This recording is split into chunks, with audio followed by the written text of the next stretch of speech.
आचार्य महाश्रमण के भीलवाड़ा के तेरापंथ नगर में अमृत प्रवचन जारी है। सीधा जुड़ेंगे संबोधन के साथ। या क्षय होगा तो क्षयोपशम से ज्यादा संबंधित बात है। क्षय हो गया फिर तो केवल ज्ञान हो गया, कोई ज्ञान अवशेष भी नहीं रहा। अब बात है क्षयोपशम की। क्षयोपशम 4 कर्मों का होता है: ज्ञानावरणीय, दर्शनावरणीय, मोहनीय, अंतराय। इन 4 ही कर्मों का क्षयोपशम होता है। शेष 4 कर्मों का जो अघाती हैं क्षयोपशम नहीं होता। एक प्रश्न पैदा होता है कि क्षयोपशम 4 ही कर्मों का क्यों होता है?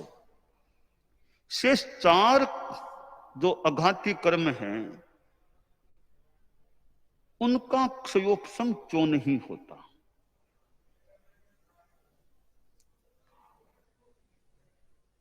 यहां ऐसा प्रतीत होता है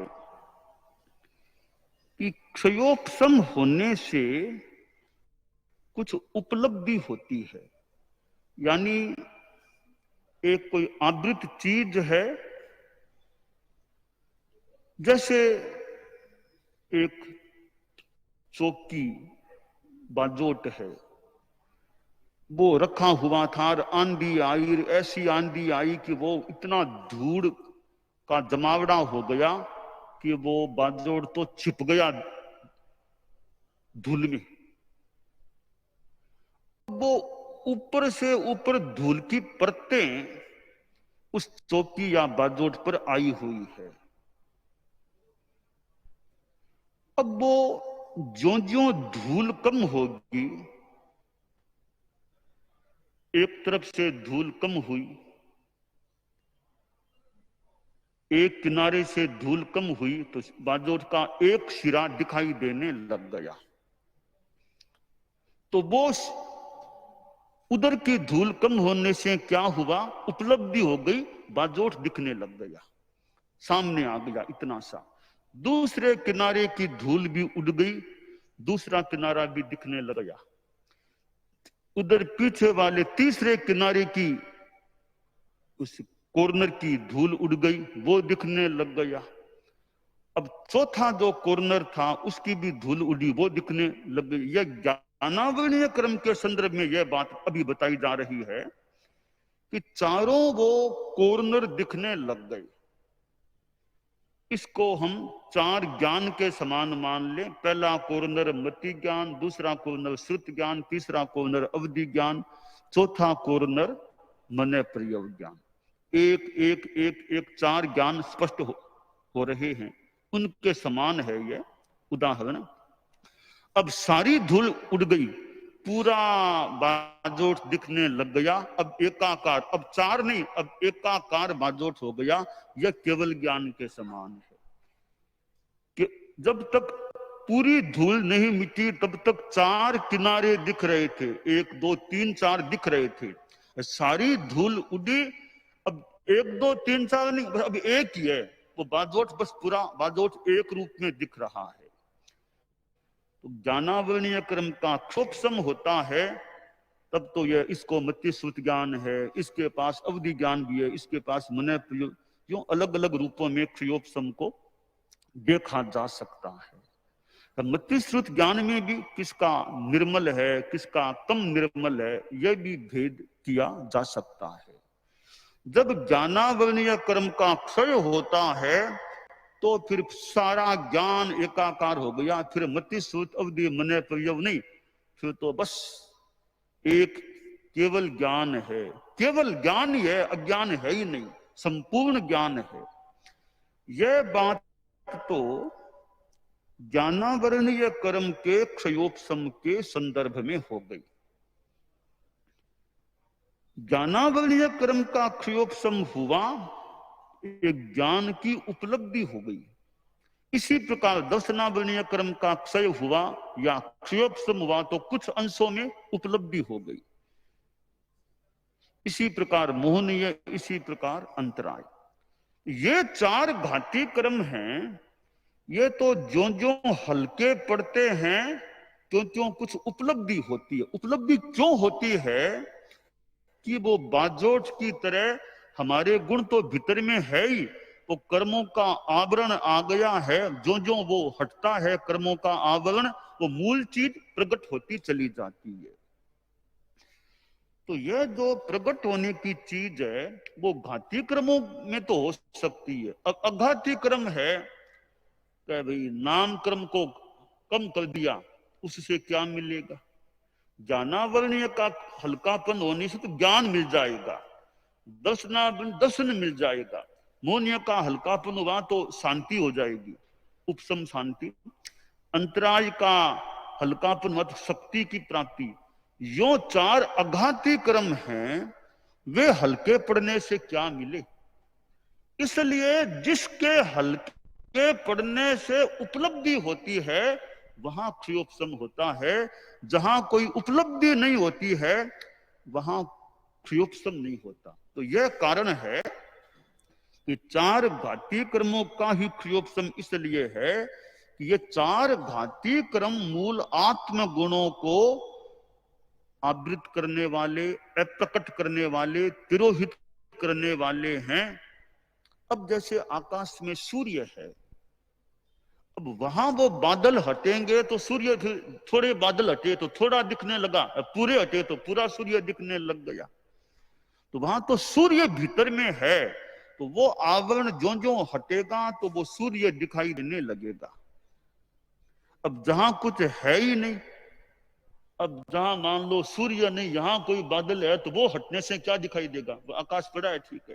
तो जहां कुछ है वहां आवरण का हल्कापन होने से उपलब्धि होती है। तो चार घाती क्रम एक ऐसे आवरण हैं कि वे जब कमजोर पड़ते हैं, कम पड़ते हैं, क्यों ज्यों ज्यों कम पड़ते हैं त्यों त्यों आत्म गुणों की उपलब्धि या प्रकटीकरण होता है।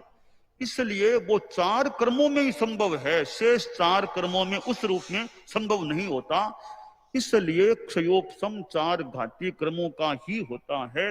शेष चार अघाती कर्मों का न तो क्षयोपशम होता है और न उपशम भी। उपशम तो केवल मोहनीय कर्म का ही होता है, शेष अघाती कर्मों का उपशम भी नहीं होता। तो वहां मात्र या तो उनका उदय होता है या उनका क्षय होता है। उदय बंध है, उदय और क्षय परिणाम भाव है।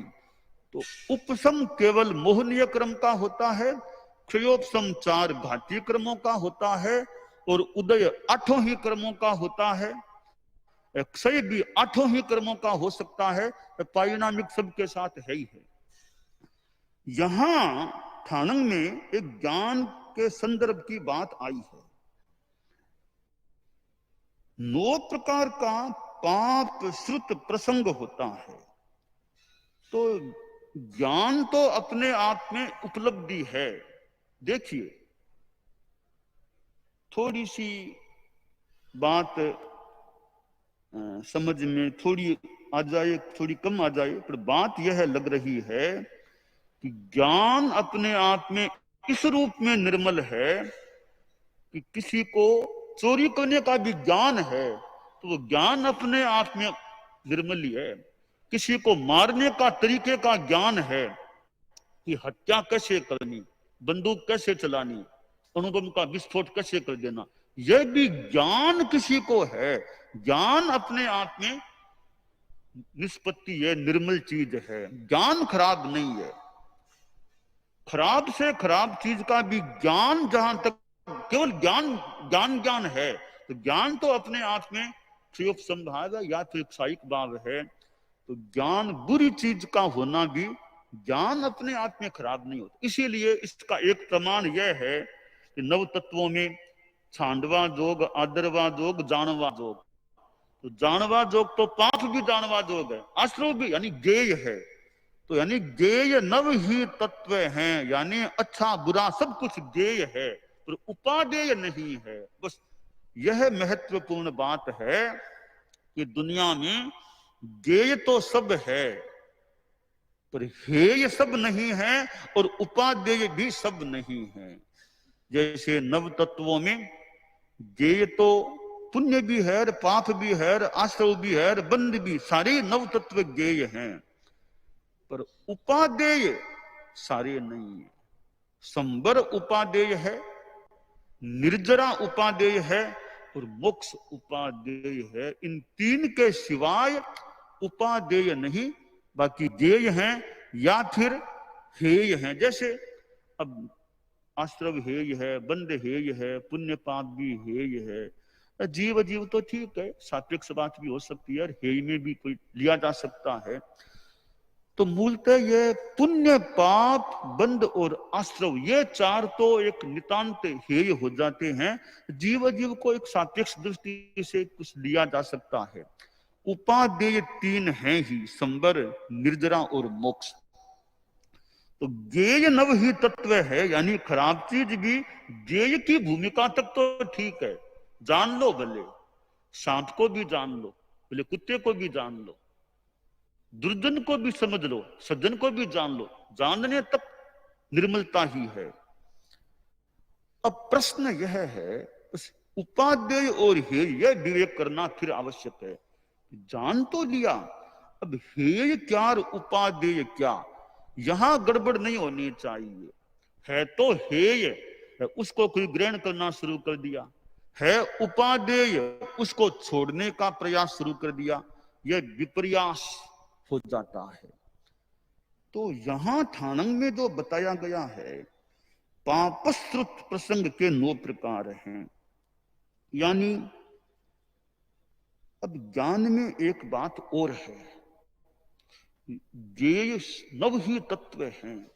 ज्ञान अपने आप में निर्मल है, परंतु हमारे तत्वज्ञ संत साध्वियां भी चिंतन कर सकते हैं और कोई संशोधन की बात भी बता सकते हैं, सुझाव भी दे सकते हैं। यह तो आमंत्रण है ही है। मैं यह बताना चाहता हूं कि ज्ञान है तो निर्मल, पर कौन सा ग्रंथ पढ़ना, इसमें विवेक होना भी अपेक्षित है। कौन सा ग्रंथ किसको पढ़ना चाहिए, क्यों? अब निश्चित हर किसी को नहीं पढ़ना है। निश्चित तो धर्मशास्त्र का ही तो एक आगम है, धर्मशास्त्र है, और ज्ञान निर्मल चीज है।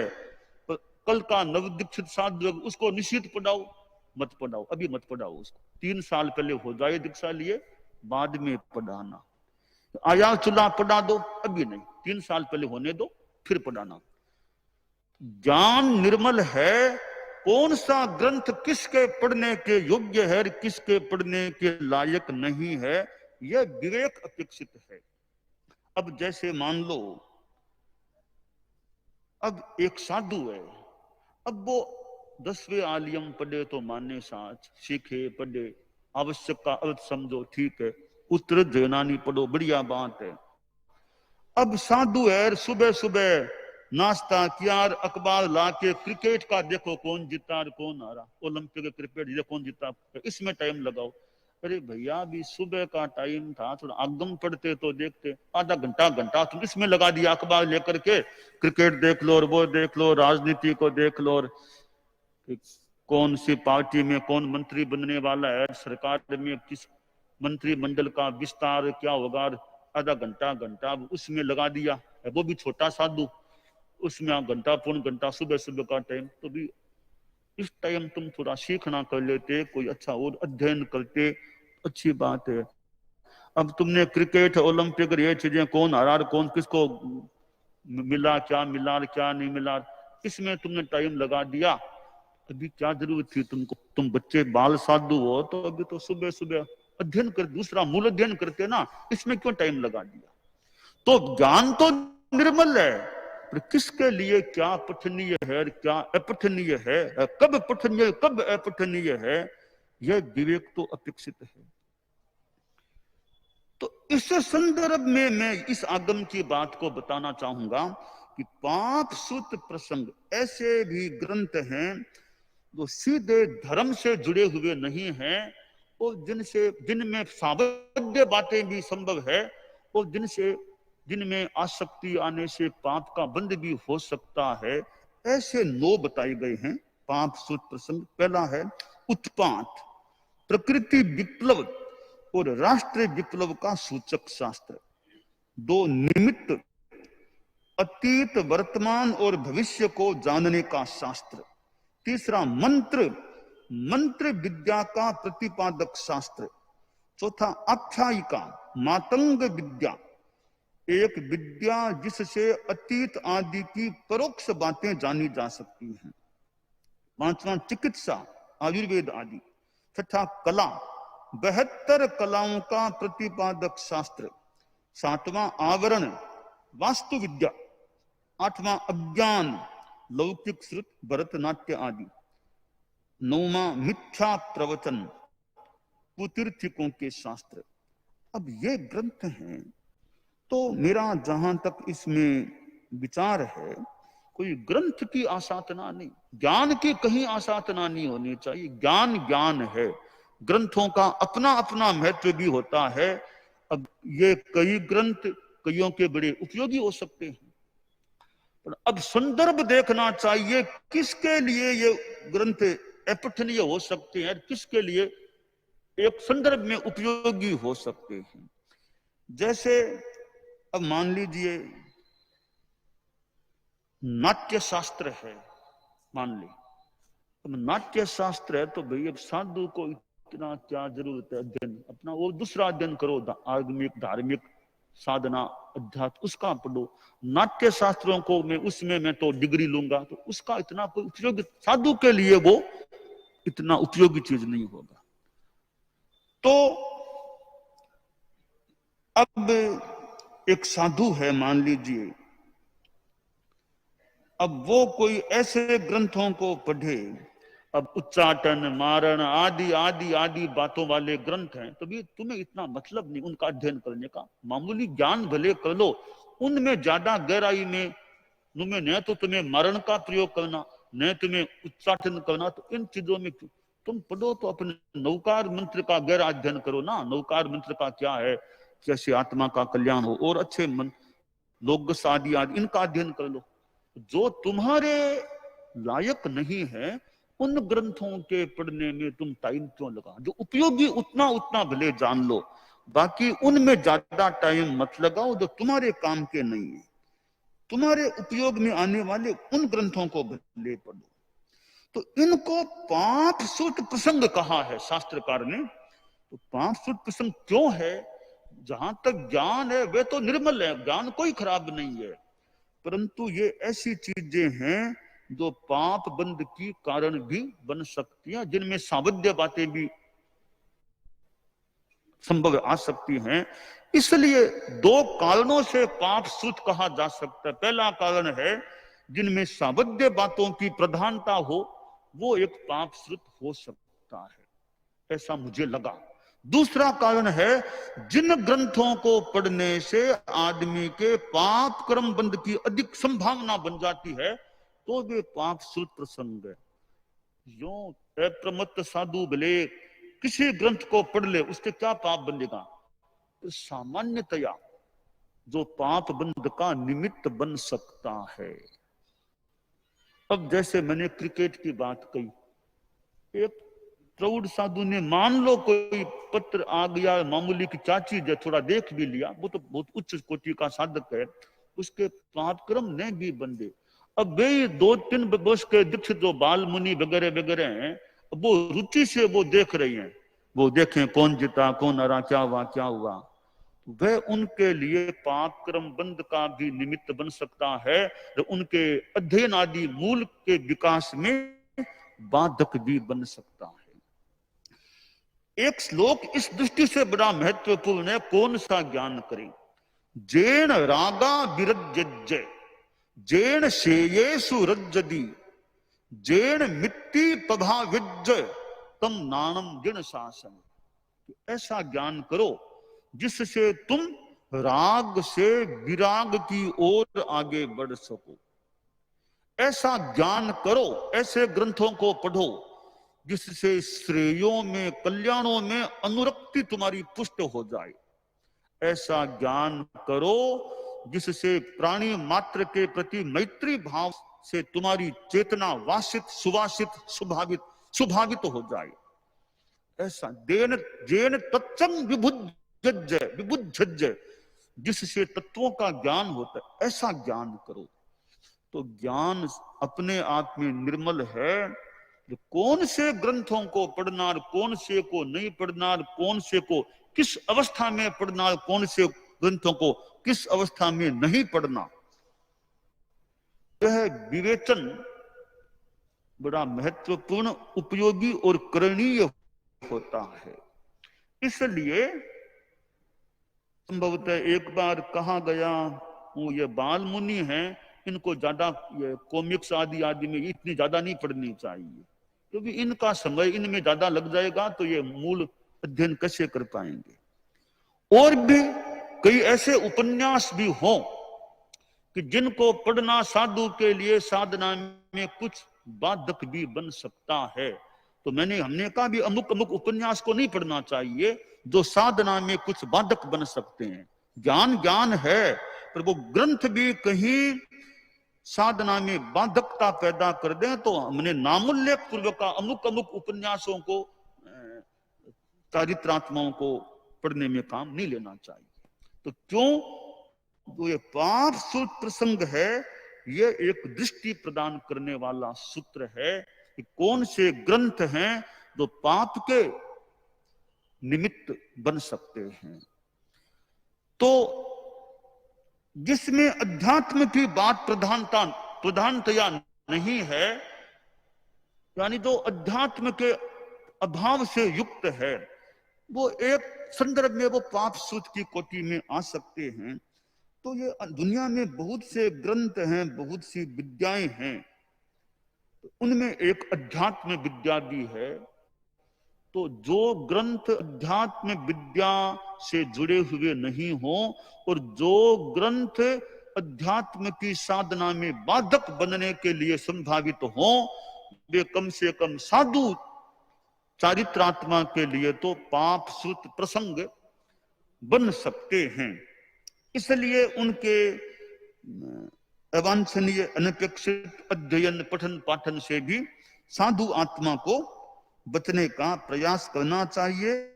और जहां लगे उपयोगी है वहां पढ़ा भी जा सकता है, क्योंकि कोई ग्रंथ तो पाप लगाता नहीं है। ग्रंथ हाथ पकड़ के किसी के पाप नहीं लगा सकता, पाप तो आत्मा लगाती है। तो कहीं उपयोगी है, इन ग्रंथों को पढ़ा भी जा सकता है। अब आयुर्वेद शास्त्र है, मान लो चिकित्सा शास्त्र है, पर कोई चिकित्सा संबंधी जानकारी करनी है, आगम का टिप्पण लिखने में उस ग्रंथ का प्रमाण भी देना है, तो उसको पढ़ा, विवेक से पढ़ा, तो कोई बुरी बात भी नहीं है, उपयोगी बात हो सकती है। तो कहाँ उपयोगिता है और कहाँ अनुपयोगिता है और कहाँ दुरुपयोगिता है, तीन शब्द हैं, सदुपयोग, अनुपयोग और दुरुपयोग। इन तीनों में बहुत कुछ आ सकता है कि कहां तो कौन सा ग्रंथ पढ़ना तो सदुपयोग वाला हो सकेगा, कौन सा ग्रंथ पढ़ना समय का दुरुपयोग करने वाला हो सकेगा, तो कौन सा ग्रंथ अनुपयोग है, न तो कोई खास लाभ की बात है न कोई खास हानि की बात है, वह एक अनुपयोग वाला ग्रंथ हो। तो ये जैसे मैं इस ठाणन के इस सूत्र के संदर्भ में बताऊं तो ये कई ग्रंथ हैं जो किसी साधु को इनमें पढ़ने की अपेक्षा नहीं है, नहीं पढ़ना चाहिए। और कोई ग्रंथ जो है वो विशेष कोई लाभ का न भी और हानि भी न हो, इनका ज्यादा अनुपयोग की कोटि में आ सकता है। जैसे मान लीजिए कि एक साधु है, तो वो जैसा मैंने कहा ऐसे उपन्यास है जिनकी कोई इतनी उपयोगिता नहीं, ज्यादा वो कहीं नुकसान ही कर सकते हैं। तो ऐसे उपन्यास जो साधु के आंखों से पढ़ने के इतने लायक नहीं है, तो उनको दुरुपयोग की श्रेणी में लिया जा सकता है। उससे आत्मा का दुरुपयोग, समय का दुरुपयोग हो सकता है, फिर आत्मा का नुकसान, तो वो दुरुपयोग की कोटि में ऐसे ग्रंथ हैं वो आ सकते हैं। अब एक अनुपयोग की कोटि में आ सकते हैं। अनुपयोग की कोटि में कैसे आ सकते हैं कि मान लीजिए जैसे मैंने कहा कि एक बाल साधु है, अब वो अखबार में क्रिकेट क्रिकेट देख रहा है, तो इसका कोई ठीक है दादा नुकसान नहीं भी हो, उपयोग इतना नहीं है, उसके लिए उपयोग है अन्य ग्रंथों को, धार्मिक ग्रंथों को, तो वो अनुपयोग की कोटि में आ सकता है। अब जो चिकित्सा शास्त्र है, तो मान लो सामान्य ज्ञान तो ठीक है मान ले, अब क्या उसी का गहरा अध्ययन करूंगा तो वो भी मान लो ठीक है, पर जो विषय तुम्हारे काम के इतने नहीं हैं, उदाहरण के लिए देखो कि इंजीनियरिंग पढ़ूंगा मैं तो इंजीनियरिंग का तुम्हारे ज्यादा उपयोग नहीं है, साधु बन गए हो ना, अब तुम इंजीनियरिंग में एमए करना चाहो, इतना उपयोग नहीं तुम्हारे लिए। कोई गृहस्थ पढ़े तो मान लें, साधु तुम्हें कौन सी इंजीनियरिंग का काम करना है, तुम्हें कौन सी नौकरी करनी है, तुम क्यों एमए में 2 साल लगाओ इंजीनियरिंग पढ़ने में, तो वो अनुपयोग है, नुकसान नहीं भी हो विशेष, अनुपयोग है उसका तुम्हारे लिए। तो कुछ चीजें दुरुपयोग वाली है, कुछ अनुपयोग वाली। अगर तुम और हमारे धार्मिक ग्रंथों को पढ़ो, ठाणम को पढ़ो, कल्प आ गया हो तो, और आगमों को यथा कल्प पढ़ लो, और हमारे धर्म संघ के कितने और भी अन्यों के भी ग्रंथ भी हैं, अन्यों के ग्रंथ भी भले, जो धार्मिक ग्रंथ है कुछ काम की चीजें वो भी भले पढ़ लो, और भी कोई आधुनिक साहित्य मान लो है जिनमें अच्छी विज्ञान आदि की जो हमारे से जुड़ी हुई बातें भी कुछ आ सकती है, उनसे कुछ और भी दिमाग में खुराक मिल सकती, भले पढ़ लो। तो सदुपयोग, दुरुपयोग, अनुपयोग, इन 3 भागों में ग्रंथों को बांटा जा सकता है। किसके लिए कौन सा ग्रंथ उपयोगी है पढ़ना, कौन सा ग्रंथ उपयोगी नहीं है, तो सदुपयोग है तो खूब पढ़ो भले यथा अवसर, दुरुपयोग है मत पढ़ो, अनुपयोग है तो देख लो, थोड़ा पढ़ो तो पढ़ लो, भले न मत पढ़ो। तो ये 3 भागों में हम सारे ग्रंथों को, दुनिया के सारे ग्रंथों को 3 भागों में बांट सकते हैं। एक ग्रंथ किसी के लिए उपयोगी है और दूसरे के लिए उपयोगी नहीं भी है।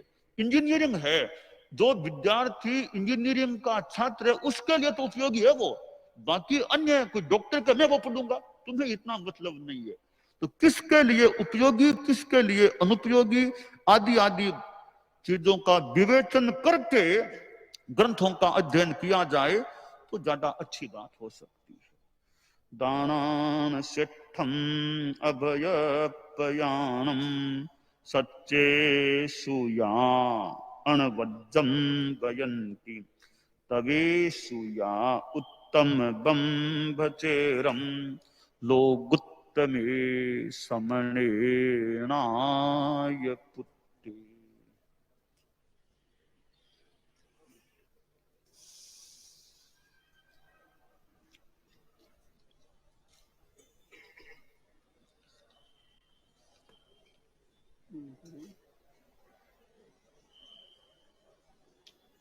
मूल गणेश जी है ना,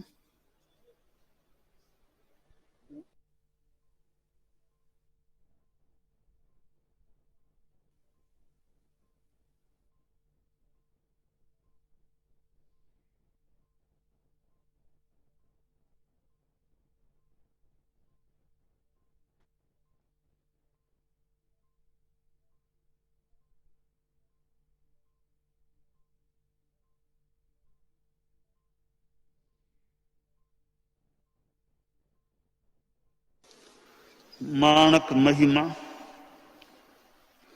अब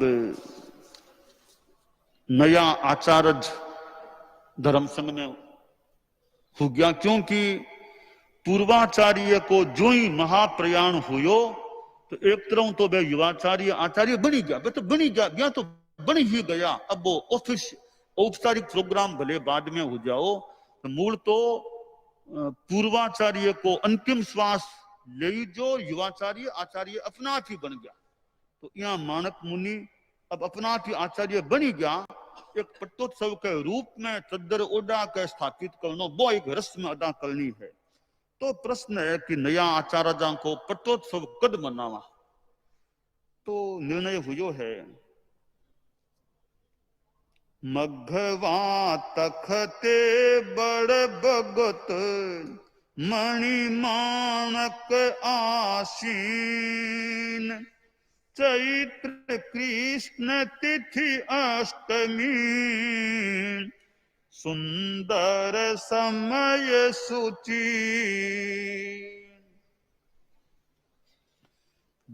पंचम ने मगवागणी को महाप्रयाण हुयो, तो अभी पट्टोत्सव में भी अब 3 दिन को अंतराल हुयो। चैत बदी अष्टमी, और कई बार मुहूर्त भी देख करके, अच्छो दिन देख करके नया आचार्य को पट्टोत्सव आगे हर साल मनाई जाएगी। मूल दायित्व को औपचारिक उपक्रम है, अच्छे मुहूर्त में हो जाएगा तो हो सके चैत्र बदी आठों अच्छो मुहूर्त देख करके वो दिन तय हो गयो कि आठों ने गुरुदेव को पट्टोत्सव राखना है। सुंदर समय है चैत्र कृष्ण अष्टमी को, तो पट्टोत्सव को कार्यक्रम और सरदार शहर जियांकलो शहर है, नया आचार्य आठों आखिर आगी, आठों न वो उत्सव हो रही है पट्टोत्सव को। छायो आज हर्ष अन पार, शहर सरदार मेरे। छायो आज हर्ष अन पार, शहर सरदार।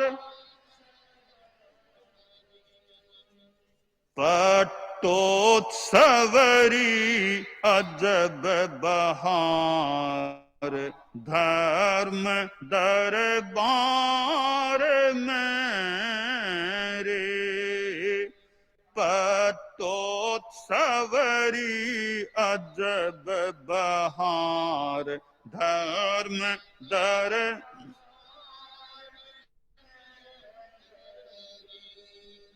माणक छठ पट अधिराज, माणक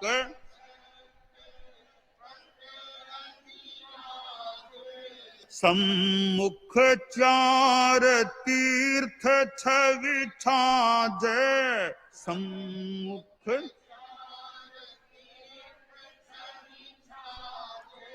क्षीण प्रभ मनु सस धर लाज, क्षीण प्रभ मनु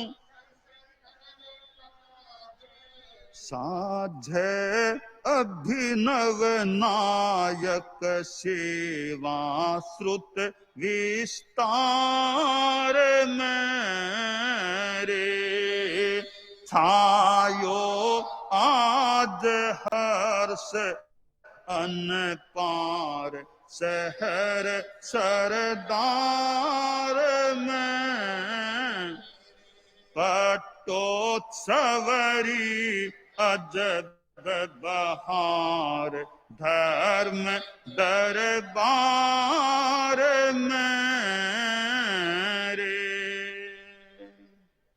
सरदार शहर में बहुत हर्ष उल्लास को माहौल है कि आज गुरुदेव को पट्टोत्सव को कार्यक्रम है। नया आचार्य आपने आज पाठ विराज सी विधिवत पाठ विराज जी, बड़ो उल्लास है सरदार शहर के मायने। अब छठे पट पर मानक गणी विराज रहा है। पहले पाठ तो स्वामी बिकन जी स्वामी, दूसरे पाठ बारमल जी स्वामी, तीसरे पाठ रायचंद जी स्वामी, चौथे पाठ जीतमल जी स्वामी, पांचवें पाठ मगराज जी स्वामी, छठे पाठ पर मानकलाल जी स्वामी विराजे। छठे पाठ पर विराजा है। 4 तीर्थ सामने शोभायमान हो रहा है और यहाँ लो सौम्यता को रूप मानक गणी को है कि मानो चांद भी शर्मावे रे, मैं ज्यादा सौम्य है, चांद भी शर्मावे मानो। खैर उपमा की बात है। अब अभिनव संघ नायक नया आचार्य, कोई आडंबर नहीं है, ढोल ढमक्का नहीं है प्रोग्राम में, बेटा ढोल ढमक्का नहीं है। धार्मिक उत्सव है, कोई दुंद बीट धक्का डिम डिम नाद की को नहीं, कुछ हार्दिक भक्ति है, गुणगान हो रही है। और गुरुदेव पट्ट पर आरोहण करे, सिंहासन मान लो पट्ट आचार्य के पट्ट पर आरोहित हुआ है। और अब सुंदर चद्दर आचार्य भी नया आचार्य ने भी पछे संघ द्वारा पछेवड़ी ओडाई जावे। जिया मतलब एक तो गुरु ओडा दे, पहली तो पूर्वाचार्य खुद ओडा देवे, पछे बैठो रहे को नहीं जना संग रहे और शू कोई बड़ा संत और बे फिर नया आचार्य ने पछेवड़ी ओडावे। तो सुंदर चादर बंग शरीर पर शोभायमान हो रही है, आचार्यों को अतिशय है। ए मगवा गणी के लारे भिक्षव शासन का श्रृंगार, शासन श्रृंगार है मानक गणी, आपने संगरा शासन श्रृंगार मानक गणी है, मगवा गणी के लारे है। अब साधु साधियां जो भी बीटीएम की व्यवस्था उसी हिल मिल के गुरु का गुण कार्य है, अपनो भाग्य सरावे है कि माने मगवा गणी के लारे ए आचार्य मिल्या है। और गुरुदेव भी सागे बख्शिशा करा रही है, दुनिया खानी हो रही है, इन्हें संगरा सदस्य गुणगान करे है तो आचार्य भी पछे खुशी मान लो कि मान लो बख्शिशा भी कर रहा है। तो अब नया आचार्य की आज्ञा और क्रम शुरू हो रही है, तो बख्शिश भी करावे है। गुरुकुल वासी मुनि सती गाथा सत 21 तेरे तेरे 16 शेष सकल बख्शिश, यानी यहाँ अर्थ लगा कि 2100 गाथावां की तो गुरुकुल वासिया ने बख्शिश, मुनिया ने सत्या ने, बाकिया ने 1300 बाकी शेष ने गाथावां की बख्शिश। जय जय भद्दा जय जय नंदा, खूब गुरु के वास्ते मंगल कामना की जा रही है। हे अखिलेश अशेष रही जो, हे अखिलेश अशेष रही जो, शासन भार हमेशा बही जो, शासन भार हमेशा वही जो, जग में सुजस विशेष लही जो, जग में सुजस विशेष लही जो, शरणागत ने नित निवही जो, विरुद्ध विचार मेरे छायो आज हर्ष अनकार सहर सरदार रे। नया आचार्य श्री के प्रति मंगल कामना। हे अखिलेश, आप शासन को भार हमेशा बैठा रहो, जग में सुयश ने प्राप्त करता रहो, और शरणागता ने आप त्राण देता रहो, बाको निर्वहन करता रहो। यहाँ विनयवान संत है, सत्या है, श्रावक है, सब लोग है, और अब शासन को भाग्य दिन दोनों बढ़ते रहे, आ मंगल कामना है। नया आचार्य श्री खूब अच्छे ढंग से संग्री सालना वालना सार संभाल करता रहे, शासन को भार अच्छी तरह वहन करता रहे। यहाँ मंगल कामना के साथ अब मानक गणी पट्टोत्सव के माध्यम से भी औपचारिक रूप में विधिवत भी आप संग तेरा पंथरा छठा शासन सरताज आचार्य बन गया है। अब आचार्य बन गया है, और गुरुदेव मानक गणी की काया बड़ी कोमल है। किसी कोमल है? छठे पटरा अधिपति मानक कोमल काय, लंबो कद गर्दन बड़ी, कोकिल कंठ सुहाय, प्रतिश्याय प्रतिकार में लेता एक लवंग, सह्य नहीं गर्मी अधिक, कोमलता अंग, दिलरी दिव्य दयालुता, अंतर बड़ो उदार, वत्सलता आश्रित आश्रित प्रति देशाटन सु प्यार।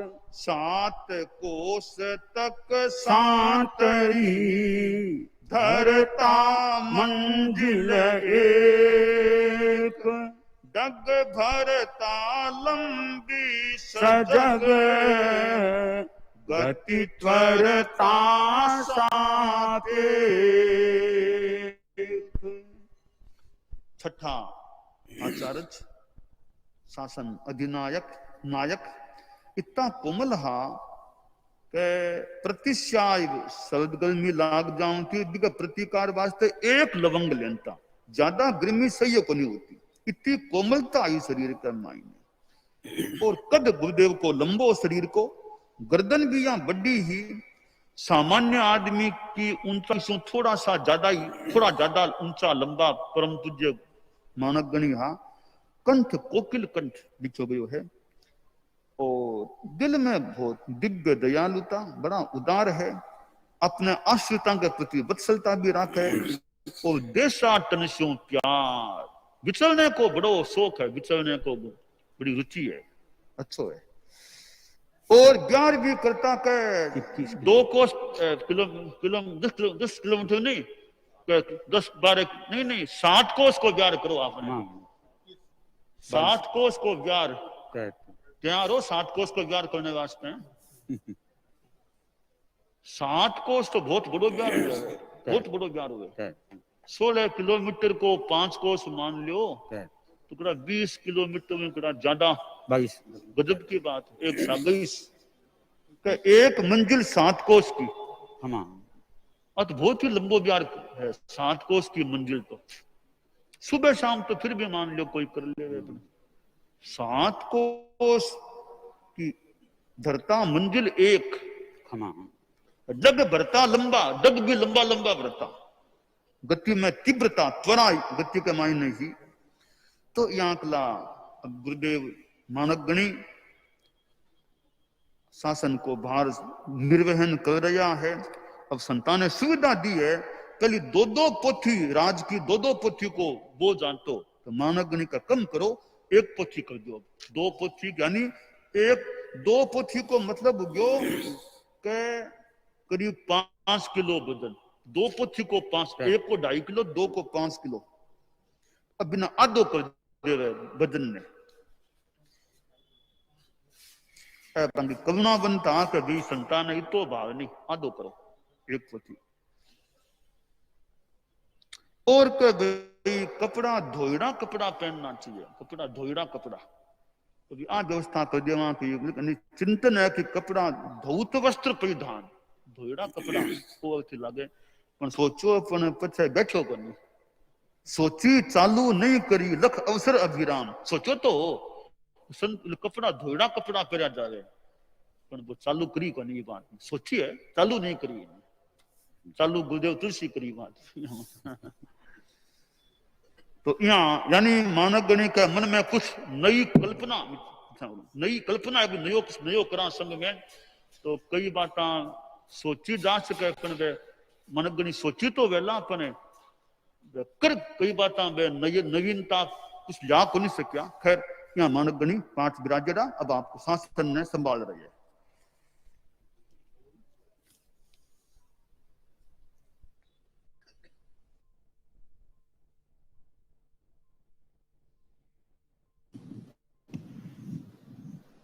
परम पूज्य गुरुदेव की अमृत देशना, माणक महिमा का आख्यान और अब तपस्या का क्रम पचकने के लिए पहले उपवास, बेला, तेला, चोला आदि जो भी तपस्या का प्रत्याख्यान करना चाहें वे अपने स्थान पर खड़े खड़े पूज्य प्रवर से प्रत्याख्यान ग्रहण कर लें।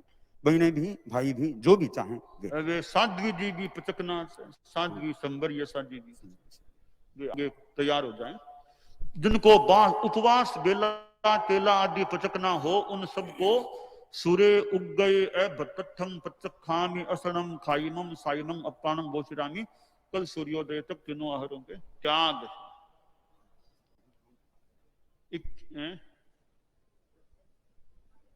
21 अच्छा